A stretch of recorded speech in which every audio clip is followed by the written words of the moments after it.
ଦେଖନ୍ତୁ ଦୁଇଟା ଯାକ କେସ୍ ଭିନ୍ନ। ମୁଁ ଯାହା ଶୁଣୁଥିଲି, ପ୍ରଥମ ହେଲା ଯେଉଁ ପ୍ଲମ୍ବର ଘରେ ଯେଉଁ ଭଡ଼ାକୁ ରହିଛି ଯେଉଁ ଝିଅଟି, ତାର ସେ ଡିଭୋର୍ସ ହେଇଛି, ପ୍ଲସ୍ ତାର ଗୋଟେ ପୁଅ ଅଛି। ଯଦି ସେ ଝିଅଟି ସଂଘର୍ଷ କରି ଭୁବନେଶ୍ୱରରେ ତା ଛୁଆଟାକୁ ସେ ପାଠ ପଢ଼ଉଛି, ଯଦି ତା ସ୍ୱାମୀ ସାଙ୍ଗେ ପଡ଼ିଲାନି, ତା ବୋଲି କ'ଣ ଆଉ ଜଣେ ତାକୁ ନେଇକି ଖରାପ କାମରେ ଲଗେଇବାଟା କ'ଣ ଠିକ୍? ତମ ଘରେ ସେ ତମକୁ ଆଶ୍ରୟ ନେଇଛି, ତମକୁ ଠିକ୍ ଭାବିକି ଗୋଟେ ଗାର୍ଡ଼ିଆନ୍ ଭାବିକି ତମ ଘରେ ସେ ରହିଲା। ଯଦି ରହିଲା, ତମର ଯେତେଟା କୋଠା ହଉ, ତାକୁ ତାକୁ ଯେଉଁ ଧନର ଲୋଭ ଦେଖାଉଛ, ଜଣଙ୍କର ଯଦି ଇଚ୍ଛା ନାହିଁ ବା ଜଣେ ଚାହୁଁଛି ମୁଁ ଖଟିକି ମୋ ଛୁଆକୁ ମଣିଷ କରିବି। ବହୁତ ଲୋକ ଦେଖନ୍ତୁ ଆଗରୁ ବାଳୁତ ବିଧବା ସବୁ ଝିଅମାନେ ସ୍ତ୍ରୀ ଲୋକ ହେଉଥିଲେ ଯେତେବେଳେ, ସେମାନେ ଆଉ ବାହା ହେଉନଥିଲେ। ସେତେବେଳେ ସେକେଣ୍ଡ ବିବାହ ବିଧବାମାନଙ୍କର ନଥିଲା। ସେମାନେ ସେଇ ଛୁଆଟାକୁ ବି ବହୁତ କଷ୍ଟରେ ବିଧବା ସ୍ତ୍ରୀ ଲୋକମାନେ ବି ପାଠ ପଢ଼େଇକି ବଡ଼ ଲୋକ କରୁଥିଲେ। ତେଣୁ ଆଜି ଯଦି ସେ ତାର ଡିଭୋର୍ସ ହେଲା ପରେ ତା ପିଲାଟାକୁ ମଣିଷ କରିବା ପାଇଁ ସେ କେଉଁ ସିଲେଇ କରୁ ବା କ'ଣଟେ କରିକି ଯଦି ଚଳୁଛି, ଏଠି ସେ ଯେଉଁ ମାଲିକ, ଘର ମାଲିକ, ତାକୁ ଯେଉଁ ଟାଇମ୍ ମାଲିକ ତାଙ୍କ ସ୍ତ୍ରୀ ଯେଉଁ ପ୍ରକାର ବର୍ତ୍ତମାନ ତାକୁ ଆଣିକି ଆଉ ଗୋଟେ ଲୋକକୁ ଆଣିକି ସେ ଗାଧୋଇବା ସମୟରେ ତା ଘରେ କବାଟ ବାଡ଼େଇ ଯେଉଁ ଭଳିଆ ତାକୁ ଅପବ୍ୟବହାର କରିଛନ୍ତି, ତେଣୁ ତା ପାଇଁ ସେ ଯେଉଁ କେସ୍ କରୁଛି ମହିଳା ଥାନା କରୁ ବା ଯେଉଁ ଥାନା ସେ କରିଛି, ଥାନାବାଲା ଏବେ ଯାକେ 4 ଦିନ ହେଲା ସେ ଖଟିଲେ ତା ପିଲାକୁ ପୋଷିବ ନା ଏଇ ଯେଉଁ କର୍ମର ଶିକାର ହେଇଛି ତା ପାଇଁ ଦୌଡ଼ିବ? ସୁପ୍ରିମକୋର୍ଟ କହିଛି, ଗୋଟେ ଲେଡି ଯଦି କହିବ କର୍ମ ହେଇଛି ମାନେ ପ୍ରଥମେ ତମେ ତାକୁ ଏଫଆଇଆରଟାକୁ ରୁଜୁ କରିବ। ଯଦି ସେଟା ମିଛ କି ସତ ସେଟା କୋର୍ଟ ବୁଝିବ, କିନ୍ତୁ ଏବେ ଯାକେ କାହିଁକି କରାଯାଇନି? ତେଣୁ ମୁଁ ସେ ଝିଅକୁ କହୁଛି ବର୍ତ୍ତମାନ ଯାଇକି ସେ ଡିସିପି ଯାଇକି ଦେଖା କରୁ, ନହେଲେ ସିପିଙ୍କୁ ଦେଖା କରୁ। ଏତେ ବୁଲିବା ଅପେକ୍ଷା ଯଦି ଥାନା କରଉନି, ନହେଲେ ଥାନା ସାମ୍ନାରେ ବସୁ। ଆପଣମାନେ ମିଡ଼ିଆ ଭାଇମାନେ ଅଛନ୍ତି, ତାକୁ ଦିଅନ୍ତୁ ନ୍ୟାୟ। କିନ୍ତୁ ଆମକୁ ବି ଯଦି ଆସିଲା, ଆମ ଗ୍ରୁପ ବି ଯିବେ, ତା ପାଇଁ କିଛି ଅସୁବିଧା ନାହିଁ।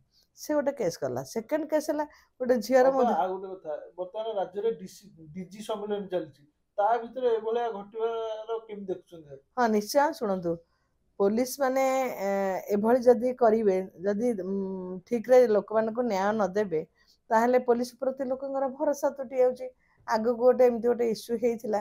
ତେଣୁ ଯଦି ତମେ ମାନେ କହୁଛ ନାହିଁ ଆମକୁ ଅନ୍ୟମାନେ ମିସବିହେଭ୍ କରୁଛନ୍ତି, ମଦ ପିଇକି ଲେଡ଼ିଜ୍ ମାନେ ଆସୁଛନ୍ତି, ଯିଏ ମଦ ପିଇକି ଆସିଲା ତା ପ୍ରତି ଅଲଗା କରିବ। ଯିଏ ସତରେ ଆସିଛି, ତାମାନେ ସତଟା କ'ଣ ସତ ଜଣା ପଡ଼ିବନି?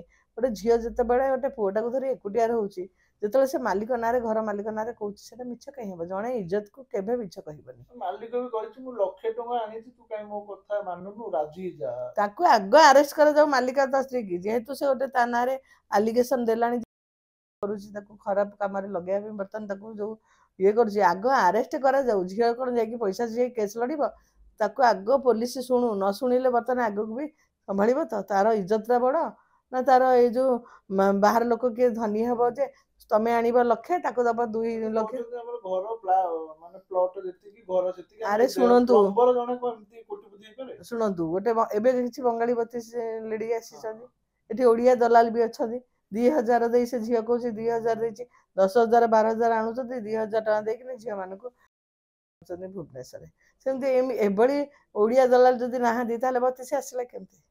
ତେଣୁ ଏଇଟା ବି ସେଇ ପ୍ରକାରର ଓଡ଼ିଆର କିଛି ଲୋକ ବି ଅଛନ୍ତି, ସେମାନେ ନିୟମକୁ ଫୁ ମାରି ଏଭଳିଆ ବ୍ୟବସ୍ଥା କରୁଛନ୍ତି। ଗଲା।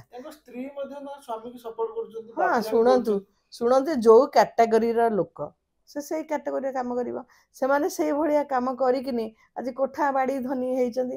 ତେଣୁ ଅଧର୍ମ ଧନ ବହୁତ କରିକିନି ଏଇଭଳିଆ କରିଛନ୍ତି। ତେଣୁ ସେମାନେ ଯାହା, ସେ ଅନ୍ୟମାନଙ୍କୁ ସେୟା କରିବେ। ତେଣୁ ମୋ ମତରେ ସେ ଝିଅ ସେ ଘରୁ ପଳେଇ ଆସିବା କଥା। ଭୁବନେଶ୍ୱର କ'ଣ ଅଲ ଓଡ଼ିଶା ତ ଯେତେବେଳେ ପୋଲିସକୁ 112କୁ ଫୋନ୍ କରାହେଉଛି, ବହୁତ ଜାଗାରେ ମୁଁ ବି ଦେଖିଛି 112କୁ ଫୋନ୍ କଲାବେଳକୁ ସେମାନେ ଯାଉଛୁ ଗାଡ଼ିରେ ପେଟ୍ରୋଲ ନଥିବ, PCR ଯାଇକିରି କୁଆଡ଼େ ଯାଇକି ଥିବ, ଯେତେବେଳେ ମର୍ଡର ହେଇସାରିଥିବ ସେମାନେ ପଛରେ ଆସନ୍ତି। କାହିଁକିନା ହାତରୁ ତାଙ୍କର, ସେ କାହିଁକି ଏତେ ରିସ୍କ ନେବେ? କୋର୍ଟକୁ ଯିବା ସମୟଟାରେ ହିଁ ଆସନ୍ତି। ଆସିଲେ କେଷ୍ଟ କଲେ କଟକଣା ହେଲା, ନିଜ ମୁଣ୍ଡରୁ ଦୋଷଟାକୁ ସେମାନେ ଲୁଚାନ୍ତି, ସେଥିପାଇଁ ସେଇଟା କରିଛନ୍ତି। ନାଇଁ, 112 ଆଗରୁ ଯେଉଁଟା 100 ଥିଲା ଠିକ୍ ଥିଲା।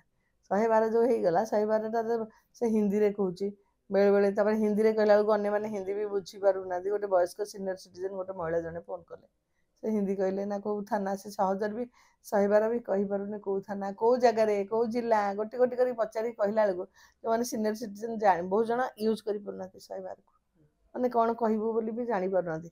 ଆଉ ବାରମ୍ବାର 112କୁ ଫୋନ୍ କଲା ପରେ ବହୁତ ଜାଗାରେ ବି ପୋଲିସ ବି ଠିକ୍ ଟାଇମ୍ରେ ଯାଇକି ପହଞ୍ଚି ପାରୁନି। ସେଇ ସମୟରେ ଆଉ କିଛି ଅଘଟଣ ଘଟି ଯାଇଥାଇପାରେ। ତେଣୁ ବର୍ତ୍ତମାନ ଶାସନ ବ୍ୟବସ୍ଥା ବହୁତ ଢିଲା।